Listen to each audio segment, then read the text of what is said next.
প্রবাসীদের ঈদ আছে, তবে দেশের সবাইকে নিয়ে ঈদ উদযাপনের মতো আনন্দ নেই।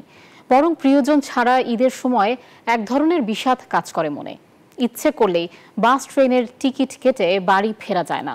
দেখা হয় না মমতাময়ী মা, বাবা, পরিবার আর স্বজনদের সাথে। প্রবাসীদের ঈদ নিয়ে কানাডা প্রতিনিধি লাইলা নুসরাতের তথ্য ভিডিওচিত্রে ডেস্ক রিপোর্ট।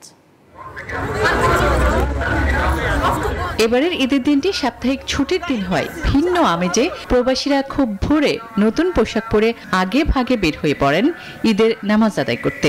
এরপর সারাদিন ধরে প্রবাসীদের মাঝে চলে চিরাচরিত বাঙালিয়ানা আড্ডা। ফাঁকে ফাঁকে দেশি প্রিয়জনদের সাথে মুঠোফোনে চলে শুভেচ্ছা বিনিময়। প্রবাসে ঈদ যাপন করে অনেক ভালো লাগতেছে, কিন্তু বাংলাদেশকে আমরা অনেক অনেক মিস করতেছি। প্রবাসের যান্ত্রিক জীবনে অভিবাসী বাঙালিরা পরিবার পরিজন নিয়ে মিলিত হয় একে অপরের সাথে। শ্রদ্ধা, ভালোবাসা আর সহমর্মিতায় পরিণত হয় মিলন মেলার। সৌহার্দ্যপূর্ণ পরিবেশে সবাই একত্রিত হয়ে মেতে ওঠেন নানা গল্প আর আড্ডায়। নিজের জন্মভূমি থেকে বহু দূরে কানাডার ক্যালগারি শহরে বান্ডেল থাকলে প্রতি সেনমানিতে টাকা বাঁচবে। বিকাশ সেনমানি বান্ডেল কিনে জিতুন প্রতি লেনদেনে। আজকের এই ঈদ আয়োজনে দেশকে প্রচন্ড মিস করছি। আজকে সবাইকে কানাডার ক্যালগারি থেকে সবাইকে ঈদের শুভেচ্ছা। আড্ডায় ঈদ আনন্দের সাথে উঠে আসে দেশের ফেলে আসা দিনের স্মৃতিচারণ।